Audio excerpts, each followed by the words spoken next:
لا إله إلا الله لا إله. الحمد لله نحمده ونستعينه ونستغفره ونؤمن به ونتوكل عليه ونعوذ بالله من شرور أنفسنا ومن سيئات أعمالنا. من يهده الله فلا مضل له ومن يضلله فلا هادي له.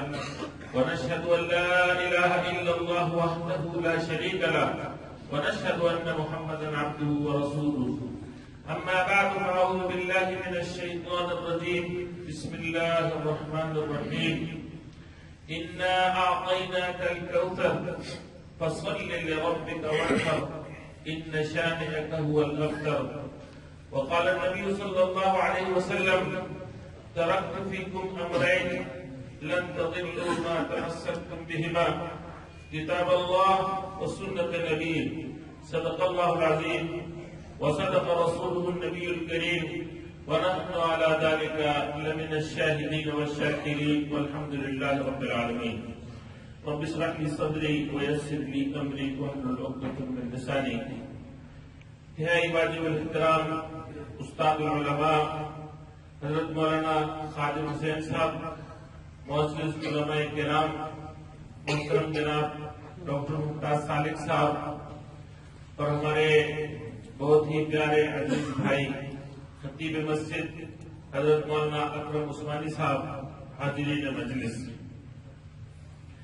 مجھ سے پیشتر نعتیہ کلام کی صورت میں آپ کے ایمان کو جلا بخش رہے تھے ہمارے نعت گو شاہد. اللہ تعالیٰ ان کی اس کاوش کو قبول فرمائے اور اللہ ہماری اس مجلس کو اپنے دربار میں قبول و منظور فرمائے. میں نے آپ کے سامنے قرآن پاک کی ایک مختصر سورت تلاوت کی ہے، سورت الکوثر. اس میں اللہ تعالیٰ نے حضور اکرم صلی اللہ علیہ وسلم کی شان بیان فرمائی ہے، آپ کا مقصد بعثت واضح کیا ہے اور آپ کے دشمنوں کا انجام، آپ کے اعداء کا انجام بیان فرمایا. اللہ فرماتے ہیں: اِنَّا أَعْطَيْنَاكَ الْكَوْثَرَ، بے شک ہم نے آپ کو عطا کیا کوثر. کوثر جنت کی ایک نہر ہے جس سے پانی لا کر حوض کوثر میں ڈالا جائے گا اور اتنی کثرت سے وہاں پیالے ہوں گے جیسے آسمان پہ ستارے. جسے اس کوثر سے پانی نصیب ہو جائے گا اسے حشر کے دن گرمی اور حشر کی سختی اور پیاس محسوس نہیں ہوگی. اس حوض سے پانی پلائیں گے جناب محمد رسول اللہ صلی اللہ علیہ وسلم. دنیا کا کوثر قرآن ہے، آخرت کا کوثر حوض کوثر ہے. جس نے یہاں سے پیا اللہ اس کو اس کوثر سے پلائیں گے. جس نے خدا نخواستہ اپنے آپ کو اس کوثر سے محروم رکھا، خدشہ یہ ہے کہ کہیں اس کوثر سے محروم نہ کر دیا جائے. اللہ سے دعا کرو اللہ تعالیٰ ہم سب کو حضور اکرم صلی اللہ علیہ وسلم کے حوض کوثر سے پانی نصیب فرمائے. اللہ فرماتے ہیں: اِنَّا أَعْطَيْنَاكَ الْكَوْثَرَ، بے شک ہم نے آپ کو عطا کیا کوثر. تو کوثر سے مراد ایک تو حوض کوثر نہر کوثر ہے، لیکن کوثر کے معنی ہے بہت زیادہ بھلائی، خیر کثیر. بے شک ہم نے آپ کو دی بہت زیادہ بھلائیاں، خیر کثیر آپ کو عطا کیا. اس میں شان رسالت بیان ہوگی، حضور اکرم صلی اللہ علیہ وسلم کا مقام و مرتبہ بیان ہوگا. کیوں تو سارے انبیاء ہیں اور سارے برگزیدہ ہیں، لیکن امام الانبیاء جناب محمد رسول اللہ صلی اللہ علیہ وسلم. اِنَّا أَعْطَيْنَاكَ الْكَوْثَرَ.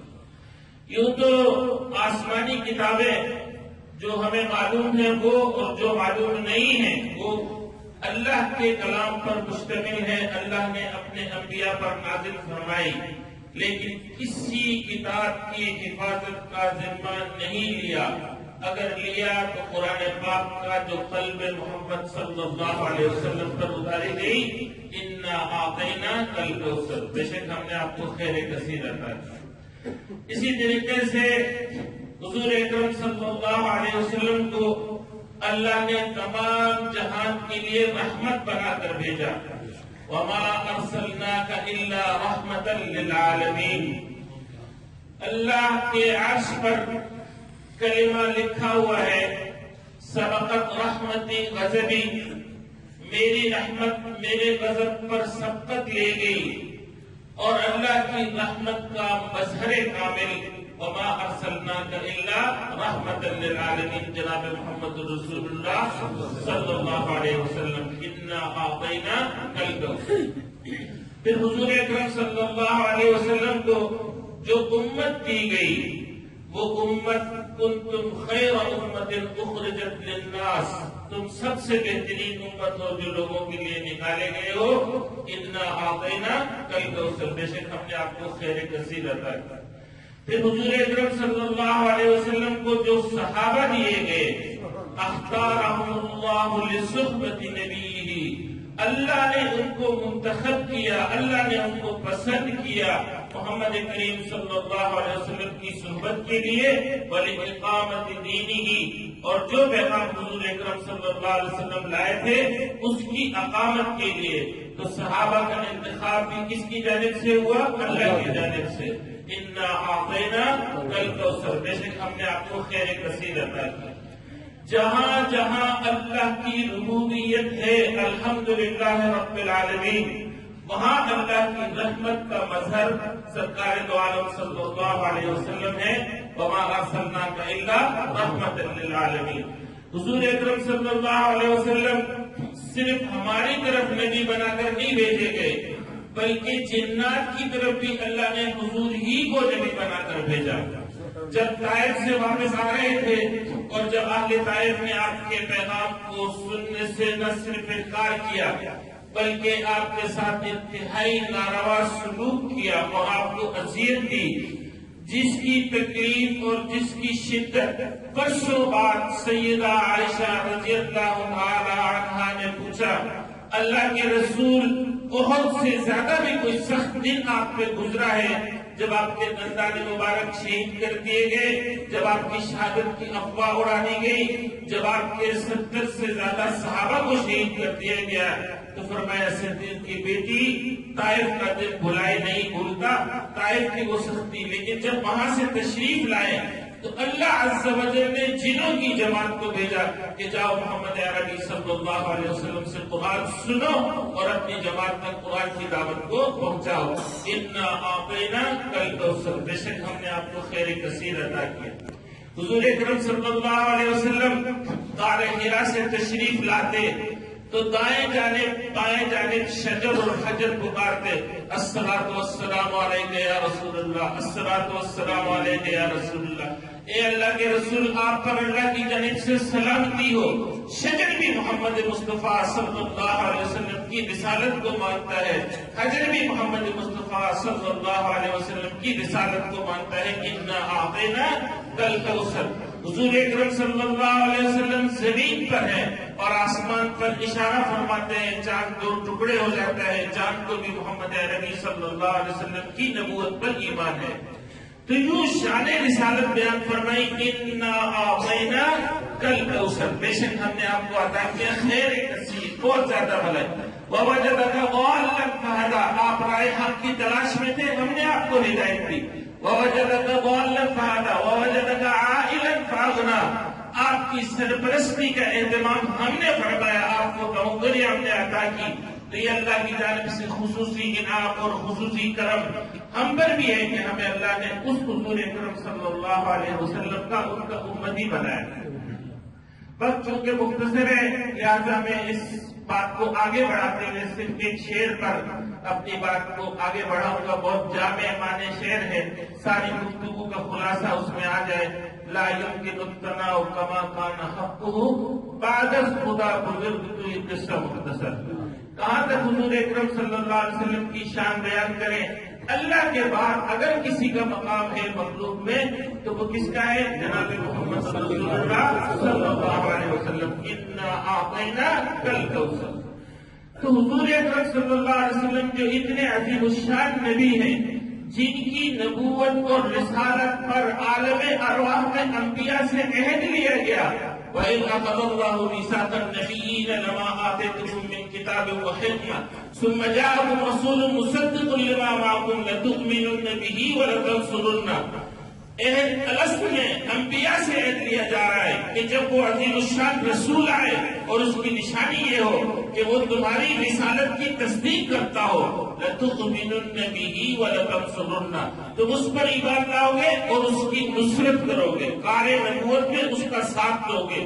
یہ اتنا عظیم الشان نبی حضرت مولانا قاسم نانوتوی رحمہ اللہ نے بہت خوبصورت بات کی کہ حضور اکرم صلی اللہ علیہ وسلم پر نہ صرف نبوت ختم ہوئی بلکہ کمال نبوت بھی حضور اکرم صلی اللہ علیہ وسلم پر ختم ہو۔ اب قیامت تک کوئی دوسرا نبی بھیجنے کی ضرورت باقی نہیں رہی، کوئی شریعت بھیجنے کی ضرورت باقی نہیں رہی، کوئی کتاب اتارنے کی ضرورت باقی نہیں رہی۔ اِنَّا أَعْطَيْنَاكَ الْكَوْثَرَ، تو یہ اتنا عظیم الشان نبی آیا کس لیے؟ مقصد کیا ہے؟ بعثت کس لیے ہوئے؟ حضور اکرم صلی اللہ علیہ وسلم سے پوچھا گیا، اللہ کے رسول آپ بتائیے کہ آپ کی دعوت کیا ہے، آپ کا پیغام کیا ہے، آپ کیا چاہتے ہیں، آپ کیا پیغام لے کر آئے ہیں؟ تو آپ صلی اللہ علیہ وسلم نے فرمایا، میری دعوت یہ ہے کہ بیووں کی دستگیری کی جائے، میری دعوت یہ ہے کہ یتیم کے سر پہ شفقت کا ہاتھ رکھا جائے، میری دعوت یہ ہے کہ تم اس گمراہی سے جس میں تم پڑے ہوئے ہو اس سے نکل کر راہ ہدایت کی طرف آ جاؤ، میری دعوت یہ ہے اخراج العباد من عبادت العباد الى عبادت رب العباد، میں بندوں کو بندوں کی بندگی سے نکال کر ایک اللہ وحدہ لا شریک کی بندگی میں دینے کے لیے آئے۔ یہ ہے مقصد محمد صلی اللہ علیہ وسلم۔ اِنَّا أَعْطَيْنَاكَ الْكَوْثَرَ فَصَلِّ لِرَبِّكَ وَانْحَرْ، جب آپ کو ہم نے یہ مرتبہ عطا کیا آپ اللہ کے لیے نماز پڑھیے، اپنے رب کے لیے نماز پڑھیے، اپنے رب کے لیے قربانی دیجیے، مراسم عبودیت ہو تو اللہ کے لیے اور نماز ہو تو اللہ کے لیے۔ نماز کیا ہے؟ نماز عبادت کا مظہر کامل ہے، نماز دین کا بنیادی ستون ہے۔ الصلاۃ عماد الدین، نماز وہ عمل ہے جس کے بارے میں قیامت کے دن سب سے پہلے سوال کیا جائے گا۔ اول عمل یحاسب به العبد یوم القیامہ الصلاۃ، جس کی نماز پوری ہوئی انشاءاللہ اس کے باقی اعمال بھی پورے ہوں گے۔ نماز مومن کی معراج ہے، نماز حضور اکرم صلی اللہ علیہ وسلم کی آنکھوں کی ٹھنڈک ہے، نماز اللہ کا دیا ہوا تحفہ اس امت کے لیے ہے۔ تم 5 پڑھتے ہو، اللہ اپنی رحمت سے تمہیں 50 نمازوں کا ثواب عطا کرتا ہے۔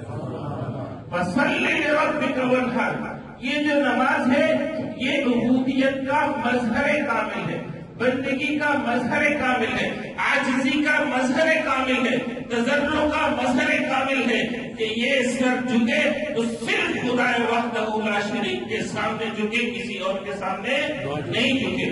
وہ ایک سجدہ جسے تو گراں سمجھتا ہے 1000 سجدوں سے دیتا ہے عاصی کو نجات۔ اگر ایک اللہ کے در پہ جھکنا سیکھ لیا تو غیر اللہ کے در سے اللہ تعالیٰ تمہاری خود حفاظت فرما دیں گے، کسی اور طرح سر جھکانے کی ضرورت نہیں پڑے گی۔ تو حضور اکرم صلی اللہ علیہ وسلم کا پیغام کیا ہے؟ قُلْ إِنَّ صَلَاتِي وَنُسُكِي وَمَحْيَايَ وَمَمَاتِي لِلَّهِ رَبِّ الْعَالَمِينَ، میری نماز، میری قربانی، بلکہ میرا جینا مرنا اس کے لیے ہو جائے ایک اللہ رب العالمین کے لیے جو تمام جہانوں کو پالنے والا۔ حضور اکرم صلی اللہ علیہ وسلم یہ پیغام لے کر آئے، اخراج العباد من عبادت العباد الى عبادت رب العباد، بندوں کو بندوں کی بندگی سے نکال کر ایک اللہ وحدہ لا شریک کی بندگی میں دینے کے لیے۔ اور یہی سارے انبیاء کا پیغام ہے، جتنے انبیاء، یا قوم اعبدوا اللہ ما لکم من الہ غیرہ، اے میری قوم اللہ کے سوا کوئی عبادت کے لائق نہیں ہے۔ جو جتنے انبیاء یہی ایک دعوت لے کر آئے اور حضور اکرم صلی اللہ علیہ وسلم بھی یہی دعوت لے کر آئے۔ یہی آپ کی دعوت کا خلاصہ ہے۔ جب آپ یہ دعوت لے کر آئے تو جن کو خدائی کے مقام سے آپ نے بندگی کے مقام پر لانا تھا وہ کہاں ٹھنڈے پیٹ اس کو برداشت کر سکتے؟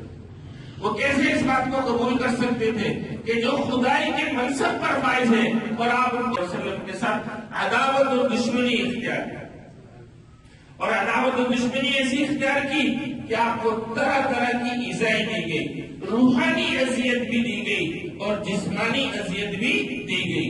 روحانی اذیت بھی دی گئی، قرآن کہتا ہے انہم اذا قیل لہم لا الہ الا اللہ یستکبرون، جب ان سے کہا جاتا ہے کہو لا الہ الا اللہ، اللہ کے سوا کوئی عبادت کے لائق نہیں، اور یہ پیغام تمہیں محمد مصطفیٰ صلی اللہ علیہ وسلم کے ذریعے پہنچ رہا ہے، یستکبرون، تکبر کرنے لگ جاتے ہیں، سرکشی کرنے لگ جاتے ہیں، وَيَقُولُونَ أَإِنَّا لَتَارِكُو آلِهَتِنَا لِلشَّاعِرٍ مَجْنُونَ، ہم اپنے معبودان باطلہ کو چھوڑ دیں اس شخص کے کہنے پر، معاذ اللہ، جو شاعر بھی ہے جو مجنون بھی ہے۔ روحانی اذیت بھی دی، جسمانی اذیت بھی دی، یہ ساری تکالیف دی، ان تمام تکالیف دینے والوں کو اللہ نے جواب دیا۔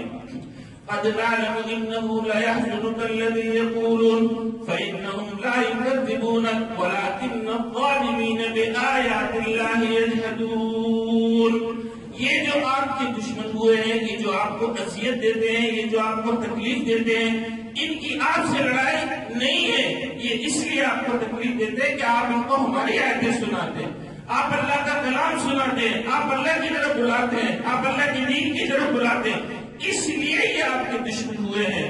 تو اللہ نے ضمانت دے دی، ان شانئک ھو الابتر، جو آپ سے عداوت کرے گا، جو آپ سے دشمنی کرے گا، اللہ تعالیٰ اس کی جڑ کاٹ کر رکھ دے گا، اس کی یاد مٹا کر رکھ دے گا، اس کا نشان مٹا کر رکھ دے گا۔ یہ اللہ کا وعدہ کس سے ہے؟ جناب محمد رسول اللہ صلی اللہ علیہ وسلم، اِنَّا كَفَيْنَاكَ الْمُسْتَهْزِئِينَ، جو کوئی بھی آپ کے ساتھ استہزاء کرے گا، آپ کا مذاق اڑائے گا، آپ کو ہلکا جانے گا، اللہ عز و جل فرماتے اِنَّا كَفَيْنَاكَ، ہم کافی ہیں آپ کی طرف سے بدلہ لینے کے لیے۔ تو حضور اکرم صلی اللہ علیہ وسلم کے اعداء کا انجام بتا دیا۔ اور آپ اس بات کو دیکھیے کہ سرکش خدا کا، اللہ کا سرکش فرعون، دعویٰ کیا ہے؟ خدائی کا۔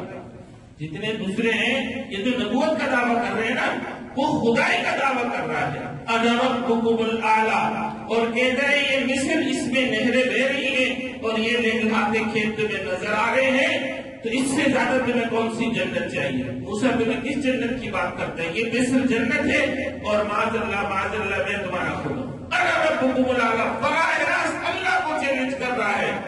اللہ نے سب کی طرف ایک پیغمبر کو بھیجا، فرعون کی طرف دو بھیجے، ایک موسیٰ علیہ السلام، ایک ہارون علیہ السلام، لیکن دونوں پیغمبروں کو بھیجا تو دونوں پیغمبروں کو کہا خبردار سختی نہیں کرنا، لہجے میں نرمی اختیار کرنا، فَقُولَا لَهُ قَوْلًا لَيِّنًا، نرمی سے بات کرنا، لَعَلَّهُ يَتَذَكَّرُ، ہو سکتا ہے وہ راہ ہدایت پالے۔ لیکن جب حضور اکرم صلی اللہ علیہ وسلم کی بات آئی اور لوگوں نے کہا تبًّا لَكَ يَا مُحَمَّدْ لِهَٰذَا جَمَعْتَنَا، آپ نے اس کام کے لیے ہم کو بلایا، اس کام کے لیے ہمیں جمع کیا، آپ کا ناس ہو جائے۔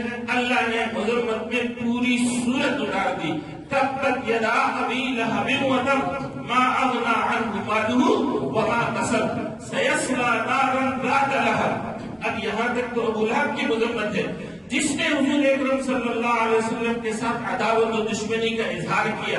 آپ دعوت دینے جاتے، یہ پیچھے سے چلا کر لوگوں میرا بھتیجا ہے، میں جانتا ہوں یہ پاگل ہے، معاذ اللہ یہ دیوانہ ہے، یہ مجنون ہے، اس کی بات کو سنجیدہ مت لو، اس کی بات پر یقین نہ کرو۔ لوگ پریشان ہو جاتے، لوگ شک شبے میں مبتلا ہو جاتے۔ جب گھر کا اپنا، جب گھر کا سرپرست، جب کا اپنا گھر کا بڑا سگا چچا مخالفت کر رہا ہے تو ضرور کہیں خدا نہ خواستہ کوئی ایسی بات نہیں ہو۔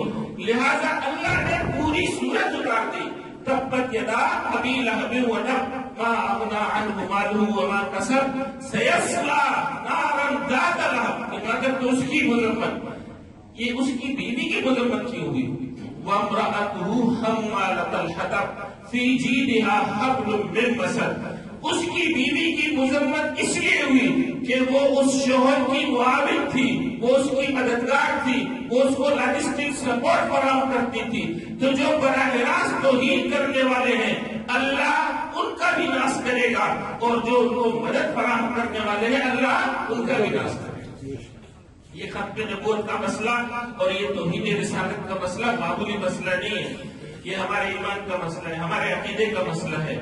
اس معاملے میں ہر درجے حساسیت کی ضرورت ہے، اتنی حساسیت کی ضرورت ہے، اتنی حساسیت کی ضرورت ہے۔ اساتذہ بیٹھے ہیں، میرے بھائیوں بزرگوں، جس دن اس زمین پر ایک شخص بھی نہیں بچے گا جو اللہ کا اور اللہ کے رسول کا نام لینے والا ہو، اللہ یہ کائنات ہی فنا کر دے کہ اللہ کو ایسی کائنات نہیں چاہیے جہاں اللہ اور اللہ کے رسول محمد مصطفیٰ صلی اللہ علیہ وسلم کا نام لے۔ لوگوں نے معمولی بات سمجھی ہے، لوگوں نے اس کو ہلکا لیا ہے، لوگ اس بات کو سمجھ نہیں رہے کہ اللہ نے کتنا عظیم الشان رسول ہماری طرف مبعوث فرمایا۔ اسی طریقے سے حضور اکرم صلی اللہ علیہ وسلم کو ختم نبوت عطا کی گئی، جیسے کہ میں نے عرض کیا، اور حضرت مولانا قاسم نانوتوی رحمہ اللہ ہمارے بزرگ اسلاف کے بزرگ، انہوں نے فرمایا کمال نبوت بھی محمد مصطفیٰ صلی اللہ علیہ وسلم پر ختم ہو گئے۔ یہ دو راستے ایسے ہیں، یا حضور اکرم صلی اللہ علیہ وسلم کی نبوت کے مقابلے میں نبوت کھڑی کرو تاکہ بات مشکوک ہو جائے، یا آپ صلی اللہ علیہ وسلم کی ذات کو معاشرے میں بے اعتبار کر دو۔ یہ دو مشرکین کے، کفار کے، فاسقین کے، منافقین کے روز اول سے ہتھیار تھے، اس طریقے سے وہ اسلام کا راستہ روکنے کی کوشش کرتے تھے، آج بھی کوشش کر رہے ہیں۔ لیکن ہمیں کیا کرنا ہوگا؟ ہمیں اپنے ایمانی تقاضوں کو پورا کرنا ہوگا۔ وَالَّذِي أَرْسَلَ رَسُولَهُ بِالْهُدَىٰ وَدِينِ الْحَقِّ لِيُظْهِرَهُ عَلَى الدِّينِ كُلِّهِ وَكَفَىٰ بِاللَّهِ شَهِيدًا۔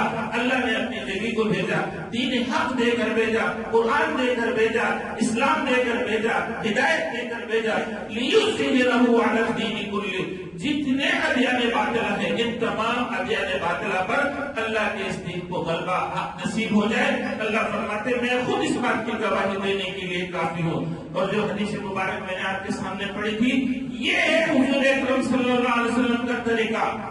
سیمنٹ، بجری، مکانات، زمین، اس طریقے پہ تو ہم سب لڑتے ہیں، عدالتوں میں مقدمے کرتے ہیں، علماء سے فتوے لیتے ہیں، ایک دوسرے کی جان کے دشمن ہو جاتے ہیں کہ اس نے اتنی مٹی مجھے کم دے دی، اس نے اتنی مٹی زیادہ لے لی، اس نے اتنی لکڑی زیادہ لے لی، اتنی لکڑی کم دے دی، اس نے اتنا لوہا زیادہ لے لیا، اتنا لوہا کم دے دیا، اور سب جانتے ہیں کہ جو کچھ لیں گے وہ پھر بھی یہی رہ جائے گا، اگلی منزل پر نہیں لے جا سکتے۔ حضور اکرم صلی اللہ علیہ وسلم کا طریقہ کیا ہے؟ ترکت فیکم امرین، دو چیزیں چھوڑ کے جا رہا ہوں، کتاب اللہ، ایک اللہ کی کتاب، اور دوسری وہ سنت نبی، اور اس کی نبی کی سنت۔ کتاب و سنت، قرآن و سنت، یہ حضور اکرم صلی اللہ علیہ وسلم کا طریقہ ہے۔